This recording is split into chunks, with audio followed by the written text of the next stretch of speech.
So good morning po. Welcome po sa ating Mathematics 2, Quarter 1, Part 2 review po. So ang assessment po natin is all about problem solving. Okay, so simulan na po natin yung Part 2. Number 1, a triangular garden has the following measurements. Angle A is equal to 35 degrees, side A is 12 meters, side B is 20 meters. Using the law of sines, determine whether the measurements form no right triangle, one triangle, or two triangles. Okay? So dito, ang gagawin natin is, since sinabi naman, nagagamit tayo ng law of sines, so we will use law of sines. Bakit law of sines? Because the case is, anong case to? The SAA case or the AA case, SK. So alam naman natin, di ba, na tatlo yung case under the sine law. Okay, ano yung una? We have the um, ASA or the ASA, angle included side and angle. The second is the SAA case, side and the two angles. And the last case is the SSA. So two sides and an angle opposite to one of the sides. And that is the ambiguous case. Okay, so we have here, so this is SSA pala, no? Kasi dalawang side ang given. So this is SSA, which is the ambiguous case.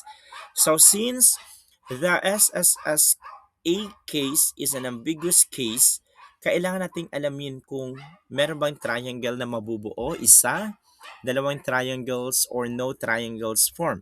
Okay? So paano to? So unahin muna natin yung formula. We have sine B over B is equal to sine A over side A. Okay, so you can interchange the formula of sine naman. It depends kung ano yung nahanap.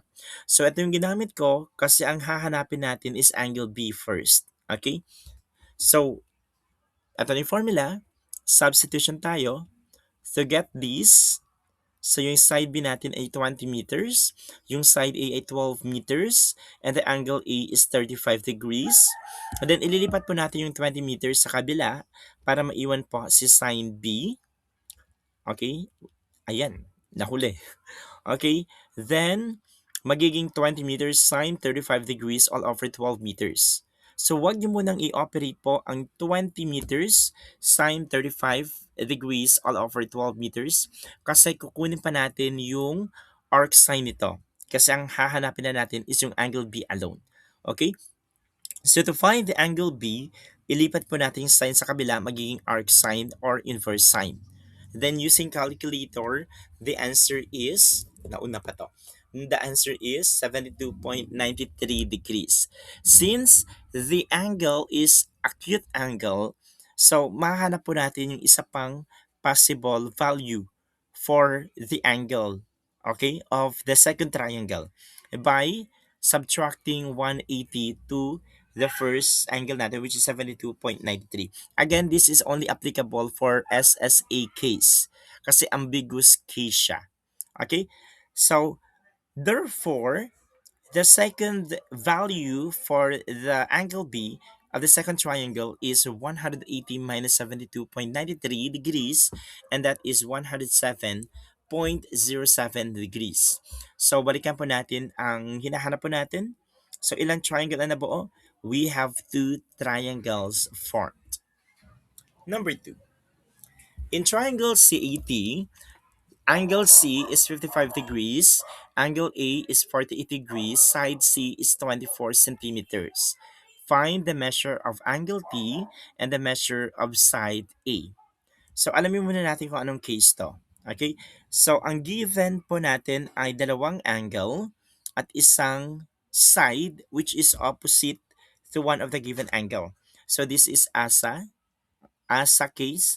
Since ASA case, this is law of sine. So, lagyan natin ng label. Draw muna natin, no, para ma-visualize pa natin lalo. So, angle A is 48 degrees. And we have angle T, unknown, and angle C, 55 degrees. And opposite po ng angle ng angle C is side C, that is 24 centimeters. Now, para mahanap yung measure of angle A in letter A, Alam naman natin that the sum of the interior angles of a triangle is 180. Yung tatlong angle po ng triangle is equal to 180 degrees. So para makuha po si angle T, so isa-subtract po natin yung 180 to the measure of angle C and angle A. Okay? And by substitution, we will get angle T 77 degrees. So yung sukat po ni angle T is equal to 77 degrees.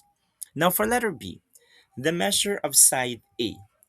Since ang nawawala po ay, or hinahanap po natin is side A, meron po tayong angle opposite of A which is angle A.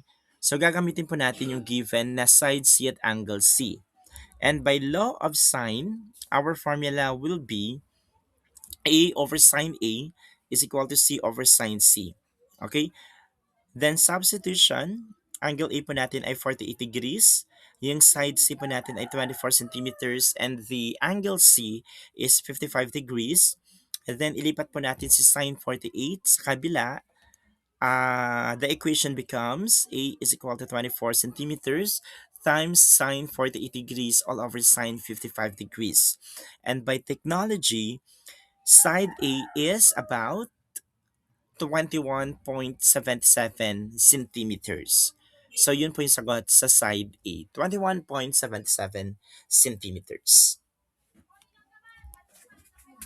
Okay, so for angle T po natin is 77 yan. And for side A, 21.77 centimeters. Again po, yung angle T po natin is 77 degrees. So number 3. So this one, it's all about the bearings. Okay, application of law of sines and cosines. So the situation is a boat travels 180 kilometers north from a harbor. It then changes direction and travels 140 kilometers on a bearing of north 40 degrees east. So this is read as a 40 degrees east of north. Okay, so again, this is read as 40 degrees east of north. The question is, what is the distance of the boat from the harbor? So gaano daw kalayo yung bangka sa harbor natin? So ang una natin gagawin is to make a visual. Magdodrawing tayo. So sabi sa first statement, a boat travels 180 kilometers north from a harbor. So dapat alam nyo kung nasaan yung north, alam nyo kung nasaan si east, si west, at si south. Okay? Saan ba si north? Si north ay nasa taas, si south sa baba, si east nasa right, si west nasa left. Okay? So first statement, from a harbor, okay, nag-travel siya ng 180 kilometers paakyat north. So the distance is 180 kilometers. So okay na to. Second statement, nagbago siya ng direksyon. Okay? Nagbiyahe siya ng 140 kilometers on a bearing of 40 degrees east of north. So saan nga ba si 40 degrees east of north? To find the location of 40 degrees east of north, magsisimula tayo sa north. Okay? True north. This is true bearing, no? True bearing. So pag true bearing po, magsisimula palagi tayo sa north. Okay? So we have north, then magta-turn tayo ng 40 degrees due east. So yung east po natin ay nasa left. So between the north and the east, that is the 40 degrees. So yan na po yung 40 degrees east of north. So, gaano kalayo po ang tinravel? That is 140 kilometers. So, ang tanong po natin dito, gaano kalayo yung boat po from the harbor? So, ito ang hinahanap natin. We will mark this as X kilometers. So, label po natin yung mga angles. So, let's say this is angle A, this is angle B, and this is angle C. Since ang given po natin ay this is the side. So this is the side. Ang nawawala po ay side also. Meron tayong angle given na makita po sa B, which is hahanapin pa natin mamaya. So this is SAS case, or that is law of cosine. So law of cosine po ang gagamitin. So bago po natin hahanapin yung law of cosine, alamin po natin muna yung value of the included angle. And our included angle here is angle B. So kung mapapansin po natin na itong north at isa pang north creates a straight line. Pag sinabi po natin straight line, the measure is equal to 180 degrees. Since itong angle po ay 40 degrees, para mahanap po yung mismong angle B, so ang gagawin lang po natin is isa-subtract po yung 180 which is the straight line from the 40 degrees para makuha po yung angle B. So 180 minus 40 is 140 degrees. That is the measure of angle B. So pwede na nating i-apply yung law of cosine. And the formula will be x kilometers is equal to 140 squared plus 180 kilometers squared minus 2 times 140 kilometers times 180 kilometers cosine angle B, which is 140 degrees. So 140 squared is 19,600. 180 squared is 32,400, and 2 times 140 times 180 is 50,400. Then bring down the cost 140. So add po natin itong 19,600 at saka 32,400 to get 52,000. Then to get the value of x, we need to square both sides. So hahanapin po natin yung square root nito, and by technology, the answer is approximately 301.01 kilometers. So the distance between the boat and the harbor is about 301.01 kilometers.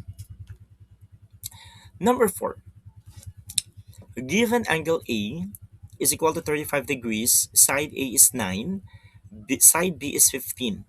Determine whether the given measurements form no triangle, one triangle, or two triangles. Use the law of sines and justify your answer through computations. So this is SSA case. This is ambiguous case. Kaya po meron tayo ditong no triangle, one triangle, or two triangles. Kasi aalamin natin kung ilang triangles po ang mabubuo sa SSA case, the ambiguous case. Okay?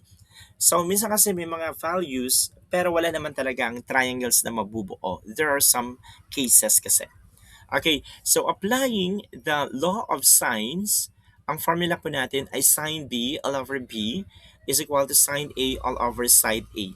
Then substitution, then ilipat po natin yung 15 centimeters sa kabila to get the sine B. To get the value of angle B, ilipat natin yung sine sa magiging arc sine B. Okay, B is equal to arc sine of 15 sine 35 degrees all over 9. And then by technology, angle B is about 72.93 degrees. Since this is acute, there are two triangles po na mabubuo. Okay? At para po mahanap ang isa pang angle ng pangalawang triangle po na mabubuo, simply subtract 180 by to the value of angle B sa isang triangle natin. So 180 minus 72.93 will give us a difference of 107.07. This is now the second angle of the second triangle. Number 5, it's all about reflect. It's all about transformation. So reflect quadrilateral flat across the y-axis. Vertices po natin F34, L65, A41, -1, and T10. Our task is to determine the coordinates of the reflected figure. So yun yung F prime, L prime, F prime, P prime. Then sketch the original figure and its image. So unahin natin is i-draw po yung coordinates ng vertices po natin ng quadrilateral. So saan si F? F is 3, 4. So makita siya sa first quadrant. Andito si 3. So from the origin, mag-move tayo ng 3 units to the right because 2 is positive, and move 4 units upward kasi positive. So 3, then akyat 4. This is now your point F. Now for point L, ganun din yung process. Since positive po yung X and Y, nasa first quadrant pa din siya. From the origin, move tayo ng 6 na units. Okay, to the right. So dito po yung 6. Then move tayo ng 5 units upward. 1, 2, 3, 4, 5. This is now your point L. So same process applies sa point A. So andito po si 4, negative 1. This is your point A. And 1, 0 naman, andito po siya. This is your point P. Then we will connect the points to create the said quadrilateral. This is now your quadrilateral flat. Now, ang goal po natin ay aalamin kung saan yung reflection nito. Okay? Since this is reflection, ito po yung mga formula na dapat nating tandaan. Okay, sana yan. Andito pa. Now, lima to, 2, 4, 5. For reflection about the x-axis, ito yung formula. For y-axis, y is equal to x and y is equal to negative 6, x rather. And we have for the origin, negative x, negative y. Since ang hinahanap po natin is the reflection of the quadrilateral flat across the y-axis, nasaan si y-axis? Ito. So, ito pong formula ang gagamitin natin, the negative x, y. So, lahat po ng negative ng extra natin magbabago ng sign.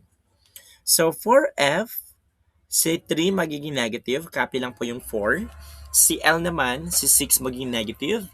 Si A magiging negative 4 na. And then si T magiging negative 1 na. So, ito na po yung mga coordinates ng ating image, okay, of the quadrilateral flat. Now, plot po natin. Negative 3. So, count po tayo ng 3 units to the left of the origin. So, 1, 2, 3. Then, akyat tayo ng 4 units kasi positive. This is your F prime. Sa L prime naman, negative 6, 5. That is L prime. At andito naman po si A prime. At andito naman po si T prime, negative 1, 0. And then connect the points to create the image of the quadrilateral flat. So ito na po yung image ng ating flat. Number 6. A triangular billboard has the following measurements. Angle A is equal to 30 degrees, side A is 10 meters, side B is 16 meters. Using the law of sines pa din, aalamin natin kung walang triangle ba, may isang triangle, or dalawang triangles po ang mabubuo. Since this is SSA case, so this is ambiguous case. So using the formula of law of sines, then substitute po natin, ilipat po natin si 16 meters sa kabila to get sine B. And then to find the B alone, the angle B, ilipat po natin si sine, magiging arc sine. Okay, then by technology, the angle B is about 53.13 degrees. Since this is acute, meron pang isang possible value for angle B. Okay, so ibig sabihin dalawa po yung triangle na mabubuo. So to find the measure of another angle B of another triangle, so isasubtract lang po natin yung B sa buwan na to from 180 degrees, and that is 126.87 degrees. So dalawang possible triangles po. Yung angle B is 53.13 or the angle B is 126.87. So number 7, triangle dog has a vertices negative 1, 2, 3, 2, 1, 5. Translate the triangle 5 units to the right and 2 units downward. Ang task po natin, aalamin po yung coordinates ni D prime, O prime, and G prime. Ipa-plot po natin yung original figure at aalamin po natin kung saan po yung image ng ating triangle dog. Okay, so since this transformation is all about translation, ang keyword po natin is slide. So when we say translation, sliding without changing the size and shape of the image. Okay? So dito, translate the triangle daw 5 units to the right. Since the location is to the right, so nasa x-axis to. So ibig sabihin po ng 5 units to the right, magdadagdag tayo ng 5 sa x value. So, itong negative 1, magpa-plus tayo ng 5 sa 3 plus 5 sa 1 plus 5 mamaya. Okay? At ang ibig sabihin po ng 2 units downward, magbabawas po tayo ng 2 sa y values. So, 2 minus 2, 2 minus 2, 5 minus 2. So, simulan muna natin sa pag-plot po ng triangle dog. So, start tayo sa D. D has a a coordinate of negative 1, 2. So negative 1, nasa left po ng ating y-axis. So starting from the origin, mag-move po tayo ng 1 unit to the left. Okay, then move tayo ng 2 units upward para mahanap po yung point D. So this is the point D. So same process po sa point O, nasa first quadrant kasi positive na. So 3 units to the right, then 2 units upward. This is your O. Para naman sa G, 1, 5, 1 unit to the right, then 5 units upward. This is your point G. And then connect the 3 points.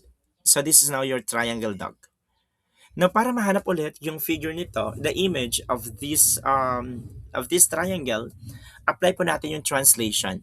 So sabi natin kanina, magpa-plus lang tayo ng 5 sa lahat ng x's at magma-minus 2 sa lahat ng y values. So this is now the coordinates of the image ng ating triangle dog. Then plot po natin, for 0 po ay nasa x-axis, yung O prime naman nasa x-axis pa din, then yung G prime nasa first quadrant, 6, 3. And then connect. This is now the image of your triangle dog. So this is now your D prime, O prime, G prime.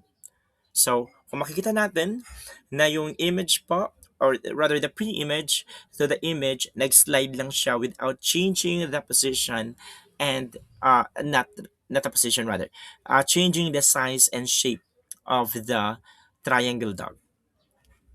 Number 8. A hiker walks 200 kilometers west from a campsite. He then changes direction and walks 150 kilometers on a bearing of 45 degrees west of north. Find the hiker's distance from the campsite. Show your complete solution and draw a label diagram. So this is all about bearing also na application of love signs and cosine. So para makuha to, mag-drawing tayo syempre. So simulan natin sa campsite. Then sabi sa first statement, so naglalakad daw yung hiker ilang meters, ilang kilometers, 200 west. So nasaan yung west? Nasa left side of the campsite. So maglalakad ng 200 kilometers papuntang west. So this is the hiker na. Then second statement, nagbago siya ng direction. Naglakad siya ng 150 kilometers on a bearing of 45 degrees west of north. So this is compass bearing. So 45 degrees west of north. So magsisimula tayo sa first letter which is north. So aakyat tayo. And then magti-turn tayo ng 45 degrees west sa left. So turn, this is your 45 degrees. Okay? So gaano kahaba? 150 kilometers. So this is your hiker na. And now the question is, what is the distance between the hiker and the campsite? So gaano daw kalayo yung campsite to the hiker natin? So ito yung hinahanap natin. So this is x kilometers. So lagyan natin ng label yung angle. This is angle A, this is your angle B, and this is now your angle C. Okay, so given po natin is dalawang side at isang unknown side. Tapos meron tayong given included angle, which is hanapin pa natin kung iisipin, no? Kasi 45 lang yung meron tayo. May kulang pa tayo. Okay? So ito yung kulang natin para po sa angle A, which is the included angle. Now, this is law of cosine. So unahin muna natin hanapin yung angle A. So itong haba na to, ng angle na to, this is actually your angle A. Meron tayong 45 degrees na given at eto. So this is perpendicular, right? So north and east are perpendicular from one another. Di ba? So since they are perpendicular, the measure is equal to 90 degrees. So para makuha po yung angle A, yung 45 na to, dadagdagan natin ng 90 degrees.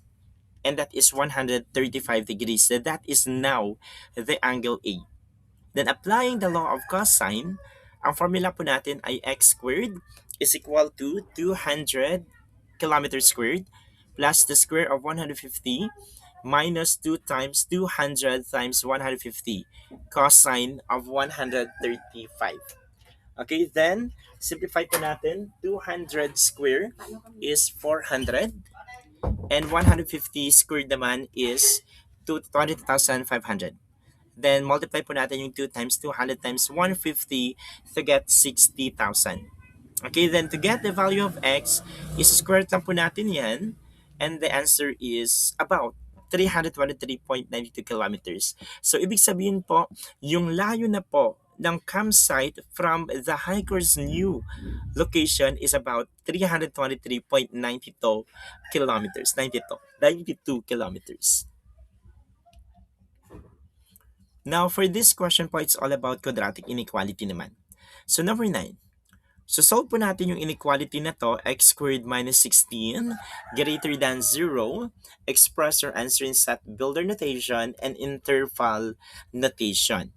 So, para ma-solve po ang inequality na to, mali-mali na yung transition. Okay, huli na. Okay, so dito tayo magsisimula. Okay, ang una natin gagawin is if a factor. So, papalitan muna natin to ng equal sign para hindi tayo malito kung ano yung factor. So the factors of x squared minus 16 is x minus 4 times the quantity of x plus 4. Then, applying the zero product property, we will transpose negative 4 to get 4, and this positive 4 to get negative 4. So this is our critical values, 4 and negative 4. So negative 4 and 4. Now, balikan po natin yung original symbol po natin that is greater than. Since this is greater than, the circle is open. Okay? Pagdating sa inequality, greater than and less than, we will use the open circle. Kailan tayo gagamit ng closed circle? Pag yung given inequality po, symbol ay greater than or equal to at yung less than or equal to or at most and at least. Dalawa lang po. Okay? Now, nakuha na natin ito. Okay, this one, di ba? Right? Ito yung nakuha natin. Ito yung negative 4 at 4 kanina. Now, kukuha tayo ng isang values from the left of negative 4, isang value from the right of positive 4, at isang value between negative 4 and positive 4. Okay? Then, ipapasok natin sa value ng x na nasa given. So, let's start from the left of negative 4. So, multiples of 10 para mas madali. So, negative 10. The square of negative 10 is 100. 100 minus 16 is 84. And we all know that 84 is greater than 0. That is true. So, yung nasa left is part of the solution. How about sa middle? Let's say 0. Kunin natin para mas madali. So, that is 0 squared minus 16. That is negative 16. And negative 16 is not greater than 0.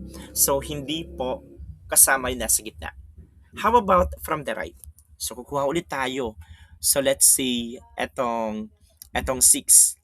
So, 6 squared is 36. 36 minus 16 is 20. And 20 is greater than 0. So, pasok yung nasa right. This is now the graph of x squared minus 16 greater than 0 using the number line. And using this number line, malalaman natin yung interval notation.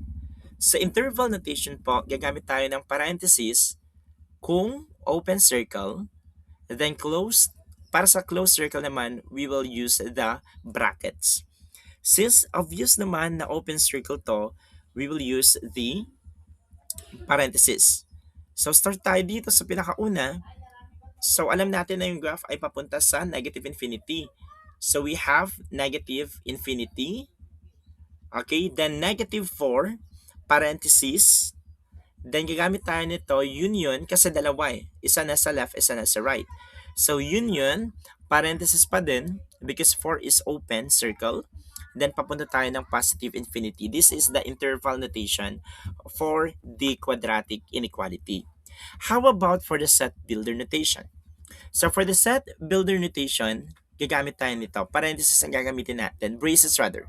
Okay, we'll use the braces. So we have x is equal to the set of x of all x such that x is greater than 4. So dito greater than 4 and x is less than negative 4. Or negative 4 greater than x greater than 4. So dito, kung i-cover natin yung greater than 4 at focus tayo sa negative 4 greater than x, eto, mas malaki si negative 4, di ba? Kesa sa value ng x na nandito. So ito po ang set builder notation po natin. Okay, how about for this one? X squared minus 36 at most 0. At most 0. So, hindi bababa sa 0. Okay, pwede maging 0, basta hindi lang bababa sa 0. So, ganun pa rin ang gagawin natin. So, using this given, so equate po muna natin sa 0, equal muna natin para malaman po yung factors. At yung critical value po natin ay 6 and negative 6. Okay, since meron pong equal dito na symbol for this inequality, we will use the closed circle. So, isa sa negative 6 and the other sa positive 6.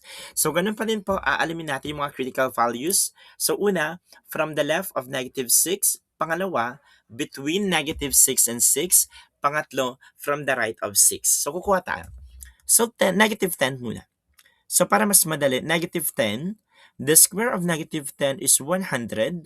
100 minus 36 is 64. And 64 is not not less than or equal to 0. So mali po yung nasa left. So alamin sa gitna naman. How about sa gitna? Kunin natin yung 0 para mas madali. So 0 squared is 0 minus 36 is negative. And negative is less than 0. Pasok po yung nasa gitna. So we will choose the middle. How about sa right? So 10 pa din. So magiging 100 minus 36 which is positive. Positive is not less than 0. So hindi po kasama yung nasa right.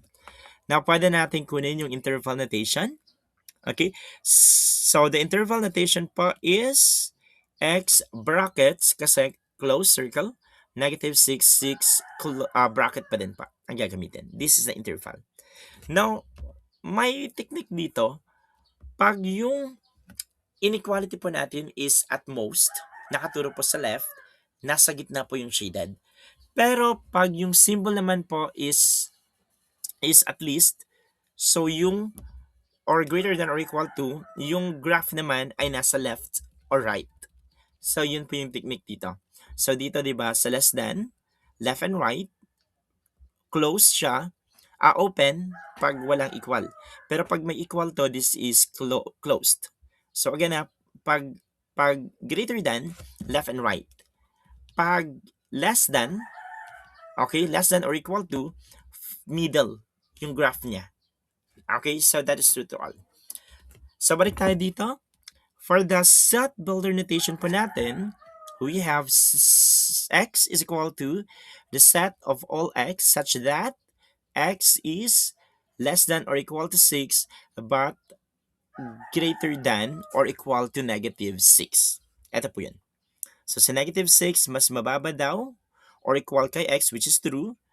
Okay, si x naman, mas mababa daw kay 6 or equal to which is also true. Number 11, 12. How about the x squared minus 49? So ganun pa din mo, no? Gaya kanina, equal lang po natin para makuha po yung mga factors. So 7 and negative 7, we will use the open kasi greater than ang ginagamit. Walang equal. So since greater than, the graph is either left or right. And for the interval, we have negative infinity, negative 7, parenthesis, kasi hindi kasama si negative 7, union 7, until positive infinity. And for the set builder notation, we have x is equal to the set of all x such that x is greater than 7 but less than negative 7. So, same pa din. So, factor muna natin para mahanap po yung factors that is 8 and negative 8. Closed circle kasi meron siyang equal sa inequality symbol. Then, since less than nasa gitna, set interval notation po natin is negative 8, 8 brackets kasi closed circle. And for the set builder notation, we have x is equal to the set of all x such that x is less than or equal to 8 but greater than or equal to negative 8. So 14, this is application na po ng quadratic inequality. A small business sells customized shirts. Its weekly profit in thousands of pesos is modeled by this function where x is the number of hundreds of shirts sold. Determine the values of x that will result in a positive profit. Positive profit. So, sabi natin, ito yung function na kung saan yung x daw is the number of hundreds of short sold. So, dapat positive yung value ng x. Kasi number of short sold. Wala namang negative, diba, for the number of short sold. Okay, na-sold na nga. Bakit magiging negative pa? So, since aalamin natin yung value ng x that will result in a positive profit, so yung profit po natin is equate po natin to 0. Okay? Since positive yung profit, dapat greater than 0 siya para magkaroon tayo ng kita. Okay? Ito yung kita natin. Okay? So, dapat ang value ng x is greater than 0. Okay? Kasi positive. Okay, now, since kung mapapansin po natin yung quadratic term is negative, kailangan natin muna itong gawing positive. Meron pa tayong rules sa inequality when we multiplied both sides, the symbol change. So, from greater than, kung magja-change po ng mga symbols to, ng mga signs, at ang magiging positive, at ang magiging negative, at ang magiging positive, the greater than will become less than. That's the rule in inequality. Okay? Same na naman silang dalawa. Okay? Kung i-compute natin mamaya by checking. Then, factor po natin, equate muna natin. So, ang factor po ng x squared minus 20x plus 96 is x minus 12 times the quantity of x minus 8. Check po natin. So, negative 12 times negative 8 is positive 96, and negative 12 plus negative 8 is negative 20. So, tama pong factor na to, and applying the ZBP to get a 12 and negative 8. And using the number line, i-plot mo natin si 12 at si negative 8. So, open circle, because the symbol na ginamit po natin is less than and greater than. Okay? Or greater than. So, kung gagamit po tayo nito, so this one, the less than. So, yung mga values po can be found from the left or right. So, check po natin. If the value for x is negative 10, so ito magiging negative 10, so 100. Ito negative times negative magiging positive, so 200. 296 plus 100 is 396, which is, tama ba? And this one is negative, negative. Okay. So, double check muna natin as, okay, using calculator. So, kukuha tayo ng mga value ng x po na nasa left. Okay? So, let's say, values po natin is negative 10. Okay, kung gagamitin po natin yung formula natin kanina, so negative 10 squared is negative 100 plus negative plus 20 times negative 10 is negative 200 minus 96, that is negative 396. So, hindi port yung nasa left pala. Okay? So, mali to So, hindi to kasama dapat. Tingnan natin nasa gitna, 0. If x is equal to 0, so magiging 0 to, ito magiging 0, ito magiging negative 96. Okay? That is not greater than 0. Okay? So, mali yung gitna. Try ulit natin yung left. Okay, let's say yan, negative 10. So, we have negative 10 squared. Okay, check ko lang Or this one, ito na lang gamitin natin kasi positive to lahat So, negative 10 squared is 100. Negative 20 times negative 10 is positive 200 plus 96, which is equal to 396, which is not less than 0. So, hindi nga to kasama. Sa 0 naman, kung 0 yung x po natin, so 96 is not less than 0, so hindi din kasama to. So, how about for this side, yung 12? So, let's say yung 20. Kasi kasama naman yung 20 dito sa right, di ba? So, kung yung x po natin ay 20, 20 times 20 is 400. 400 minus 20 times 20 is also 400. So, minus 400 plus 96, which is also not less than 0. So, hindi din dapat to kasama. Okay, so wait lang. What did we miss? check ulit natin na ito yung given function. So, equate po natin sa 0 to kasi this is the profit. The profit must be positive, so this portion must be greater than.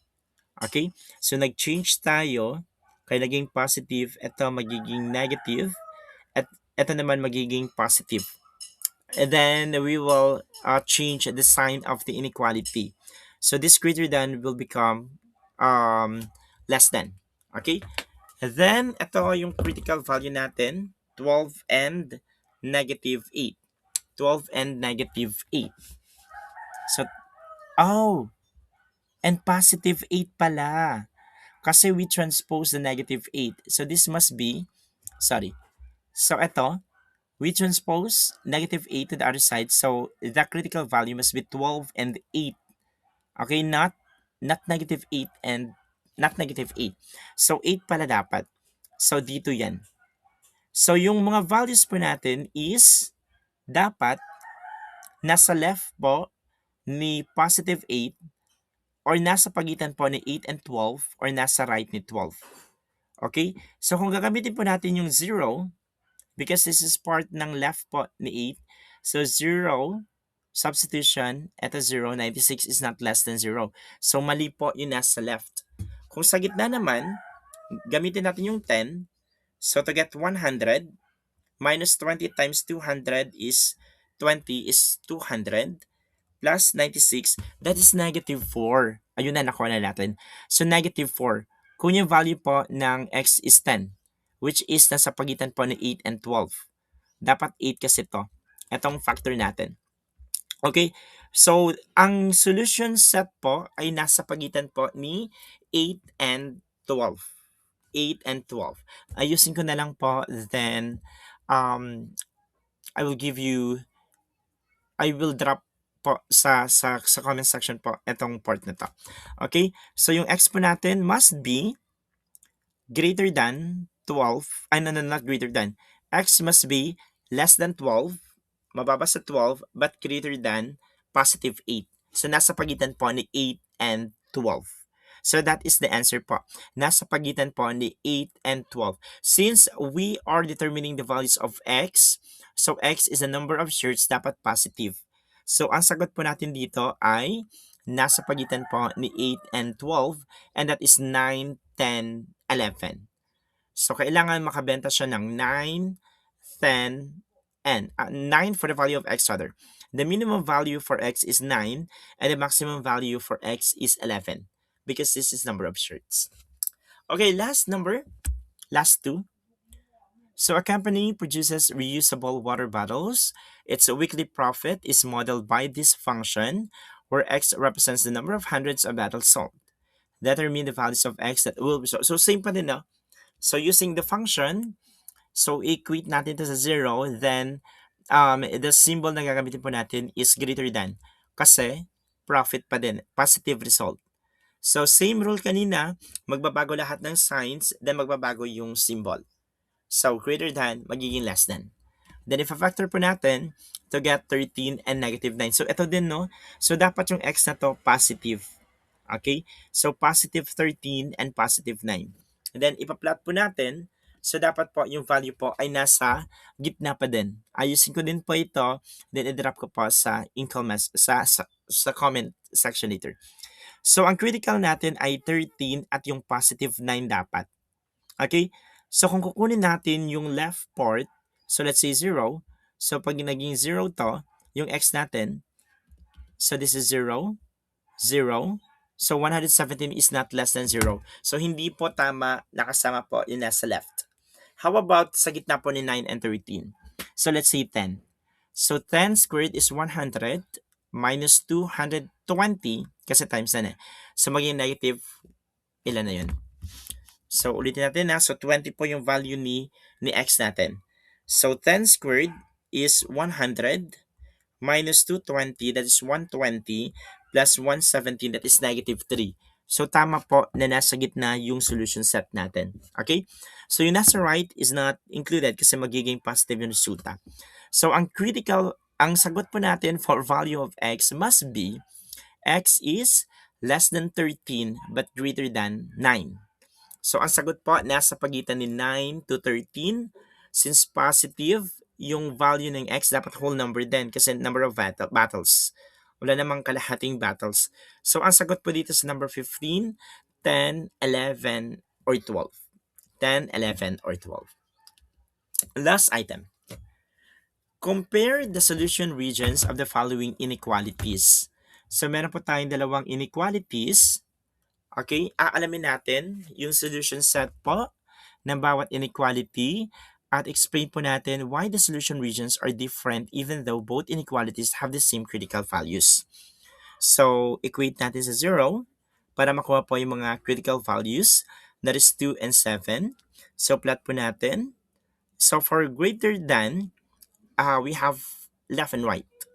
And for less than, we have middle.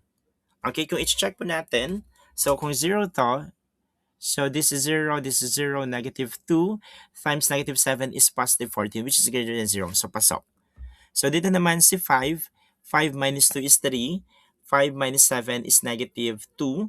So, 3 times negative 2 is negative 6, which is less than 0. So, tama tong graph. Okay? Then, for the interval notation, set builder notation po natin, lahat po ng value ng x ay greater than 7 but less than 2. Sa kabila naman, x is less than 7 but greater than 2 kasi sa gitna. And using the interval notation, ito naman po yung set builder notation natin. So, mapapansin natin na magkaiba po ng solution regions kasi nga magkaiba yung inequality symbol. One is greater than and the other is less than. Pag greater than, yung solution po na nasa number line po ay either left or right, while pag less than, yung solution set po ay nasa gitna. So that's it for grade 9 mathematics. Grade 10 pala to, sorry. For grade 10 mathematics quarter 1 review 2. Okay, see you in the next video. Good luck.